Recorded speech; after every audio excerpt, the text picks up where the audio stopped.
no me llaméis dulzura mía, sino llamadme amargura, porque en grande amargura me ha puesto el Todopoderoso. Yo me fui llena, pero el Señor me ha regresado con las manos vacías.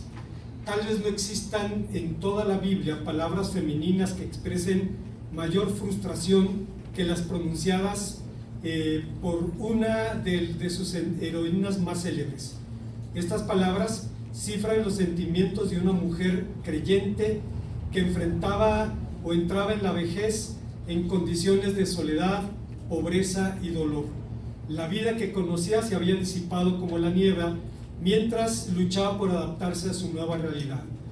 Cuando la Biblia habla de los seres humanos, habla de la trama que entreteje las realidades de nuestra existencia, nuestras relaciones, nuestros dolores, nuestros sueños, nuestros hechos y nuestros sentimientos. De estos últimos, seguramente uno de los más desafiantes, uno de los más poderosos e intimidantes es la amargura. El novelista brasileño Paulo Coelho dice al respecto: todos los seres humanos tenemos amargura en el organismo, en mayor o menor proporción, así como casi todos tenemos el bacilo de la tuberculosis.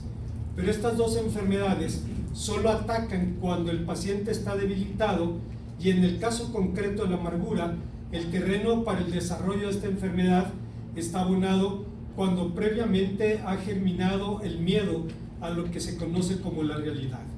Es claro que nadie es inmune a los riesgos y estragos de la amargura, sin importar el nivel socioeconómico, educativo, al margen de la identidad religiosa.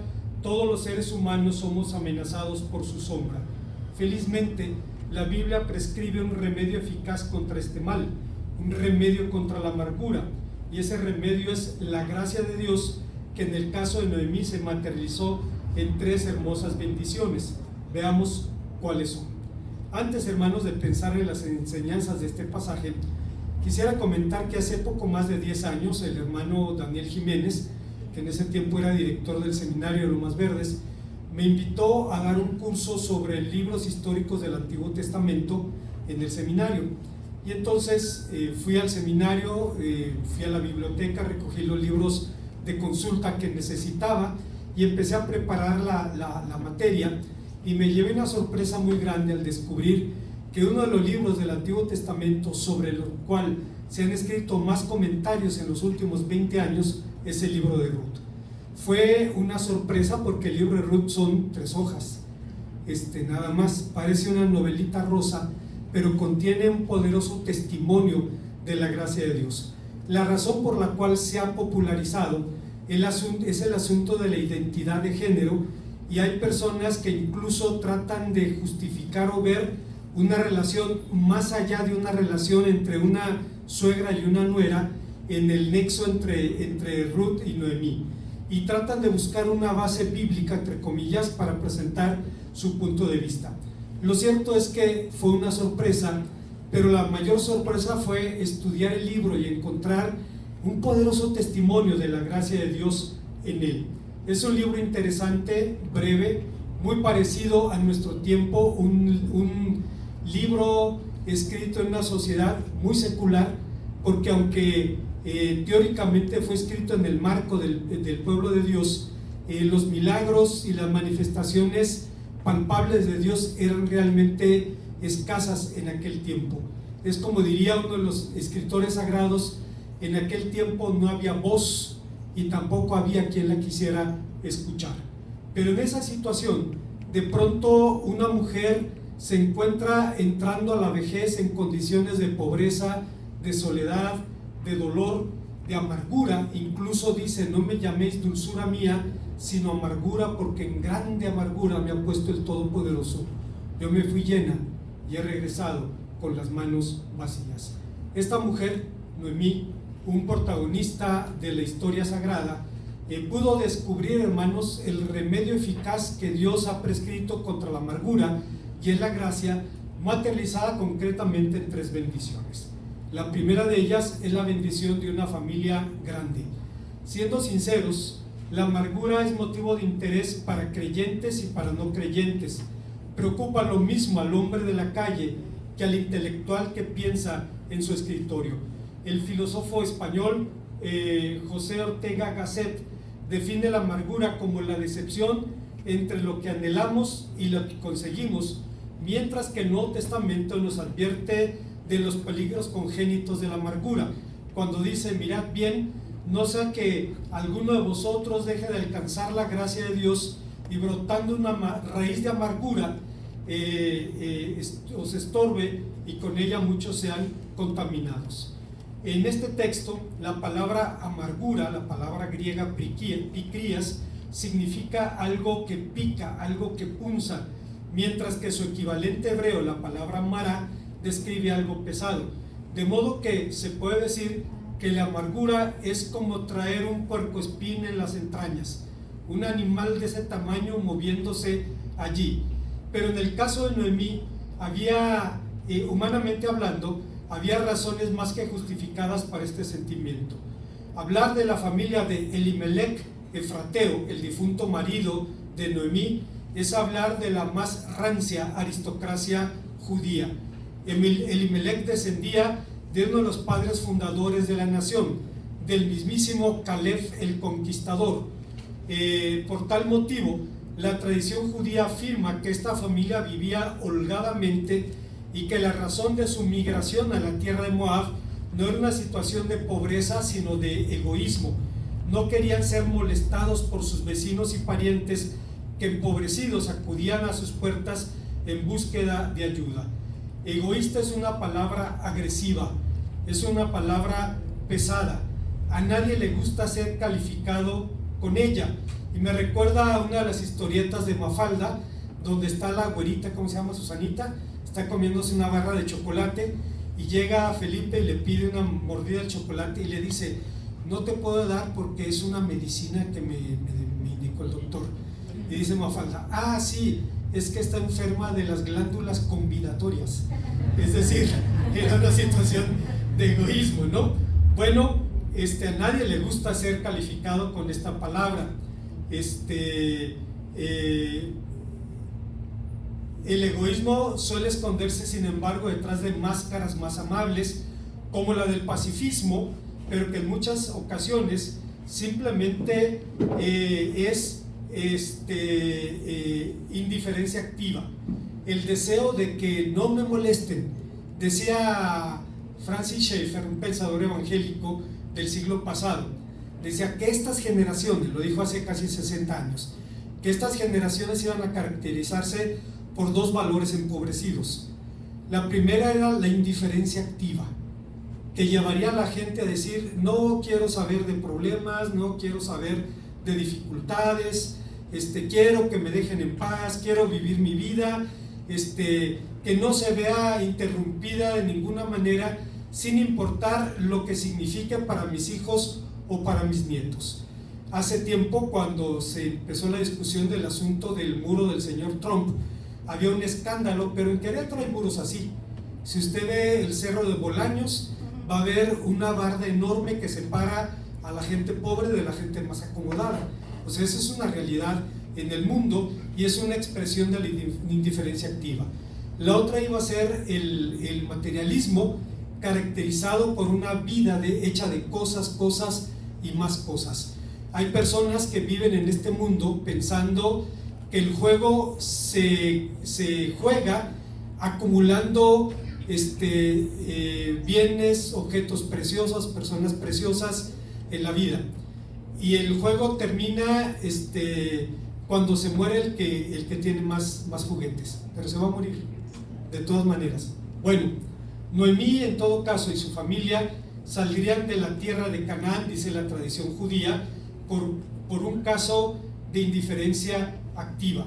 Hablar de esa familia es hablar de una familia de la rancia aristocracia de Israel, que no querían ser molestados por sus vecinos, aunque podemos esconder el egoísmo detrás de máscaras más amables. Por esa razón, Coelho decía: ciertas personas, movidas por el afán de construir un muro en el que no pueda penetrar ninguna amenaza externa, fortifican exageradamente sus defensas contra el exterior, pero dejan el interior desprotegido, limitando así su propio crecimiento interno. Partiendo de esta situación, la amargura empieza a causarles daños irreversibles. Cuando digo esto, me acuerdo siempre del pastor Francisco Castillo, que fue pastor de la primera iglesia bautista de la ciudad de Torreón por 42 años. El hermano Castillo estuvo hace unos 10 años predicando en nuestro aniversario. Tenía más de 80 años, pero tenía la voz de un joven, una voz poderosa. Y el hermano contaba una anécdota, una historia. Tenía unos hermanos en su iglesia que eran dueños de un negocio en el mercado de abastos en Torreón. Les iba muy bien a los hermanos, pero tenían una vecina que era una mujer muy amargada, una señora sola, no tenía marido, no tenía hijos, no tenía hermanos, estaba solita la señora. Y cuando los niños del vecindario iban y se paraban en su banqueta para jugar, la mujer sacaba la manguera y empezaba a echar manguerazos, chicote con sangre, sea chico, sea grande, y bañaba al primero que encontraba ahí en el camino. Los niños sabían, no te puedes parar allí porque te van a bañar. Los vecinos lo vieron, empezaron a orar por ella, y entonces le dijeron al pastor: pastor, tenemos una vecina así, queremos pedirle que nos acompañe para irle a hablar de Cristo. Sí, cómo no, vamos a orar un tiempo. Estuvieron orando y tiempo después fueron a tocar a la vecina. La relación se limitaba a buenos días, ¿cómo está? Bien, está haciendo mucho calor. Era todo lo que platicaban. Llegan y le tocan, les abre sorprendida y le dicen: vecina, queremos pedirle si nos permite hablar con usted unos minutos. Él es el pastor Francisco Castillo, nos permite platicar con usted un momentito. La mujer estaba aturdida y abrió la puerta y ellos pasaron, y el pastor empezó a compartir el evangelio, y la mujer empezó a llorar y a llorar y a llorar y a llorar y a llorar. Estuvo llorando horas. Ellos oraban por ella, le leían un salmo, volvían a orar por ella. La mujer pasaba llorando con un dolor tan grande que fueron horas llorando. Para no hacer larga la historia, los últimos años de la vida de esta mujer, ella fue directora del departamento de cuna de la primera iglesia bautista de Torreón. Es decir, los niños representaban para ella una agresión porque representaban lo que no tenía. Y cuando finalmente llegó Jesucristo a su corazón, la mujer pudo derramar sobre las criaturas todo lo que Dios le había dado para compartir. Decía Coelho: las personas movidas por el afán de construir un mundo en el que no penetre ninguna amenaza externa, fortifican exageradamente sus defensas contra el exterior, dejando el interior desprotegido, limitando así su propio crecimiento. Dice: partiendo de esta situación, la amargura empieza a causarles daños irreversibles. El relato bíblico presenta a Noemí como una mujer en desgracia, pero algunos elementos de su antigua prosperidad parecen ser insinuados. Noemí decía haber sido llena y haber regresado vacía. Su retorno a Belén dejó perplejos a quienes la habían conocido y ahora se preguntaban: ¿no será esta Noemí? Hermanos, cuando Dios me permitió conocer el evangelio, fue en un ejido pequeño, tendrá 5,000 habitantes. Estaba haciendo el servicio social allí, y entonces vi una conducta social que me daba mucha risa en ese tiempo. Cuando entraba un carro al pueblo, a la comunidad, todo el mundo volteaba a ver quién era. Todo el mundo volteaba, y me daba risa. Y después de unos meses de estar allí, pues yo hacía exactamente lo mismo. Entraba un coche y a ver quién es, ¿no? Y forma parte de la dinámica social de esos lugares. Imagínese un pueblo pequeño como Belén. Dos mujeres entran, una es desconocida y la otra dice: ¿no es esta Noemí? Y habían pasado apenas 10 años, solamente una década, pero hermanos, los estragos del dolor habían hecho su obra. En otras palabras, no podían creer que fuera la misma que habían conocido una década atrás. Si efectivamente la familia migró a la tierra de Moab buscando proteger sus bienes más preciados, a la larga terminó perdiéndolo casi todo. Sin embargo, no sería la primera mujer que viviría esta experiencia y tampoco sería la última. Ingrid Trovic, la viuda de un predicador luterano alemán, decía sobre la pérdida de su esposo. Antes de hablar de eso, cuando estudiaba en el seminario, estaba allí tomando un curso el hermano Leoncio Veguilla, Cené, que era director del seminario A.R. Ocaña de La Habana. Estaba tomando un posgrado, fuimos compañeros, y él comentaba que había un pastor allí en el seminario que se apellidaba Alemán, y que cuando recibía alguna llamada telefónica desde la oficina todos le gritaban: pastor Alemán, pastor Alemán. Entonces por eso digo, era un pastor luterano alemán, para no llegar a lo mismo. Bueno, Ingrid Trovic decía: el duelo es la emoción que resulta de la experiencia universal de la pérdida, de manera que el que sufre la pérdida se adapta desde lo que fue a lo que es sufrir, es decir, sentir la carga de un dolor, estar afligido, es decir, perder algo, alguien muy preciado, es una parte, tan solo una parte del proceso de duelo. El duelo es el proceso que te conduce de donde estabas antes de sufrir la pérdida hasta donde estarás en medio de tu lucha por adaptarte a un cambio en tu vida. La vida de Noemí se vio súbitamente asolada por el infortunio, pero fue justamente en ese momento que Dios manifestó su gracia y lo hizo de la manera menos esperada. Obró por medio de una mujer pobre, de una mujer migrante, su antigua nuera. Ruth era una mujer extranjera a quien Noemí había ordenado regresar a su casa cuando murió su hijo. No era de su sangre, no era de su pueblo.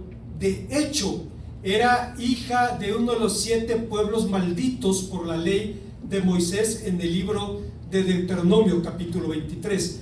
No entrará en la congregación del Señor ni moabita, ni amonita, ni gergeseo, ni jebuseo, no entrará ni hasta la 10ª generación de ellos.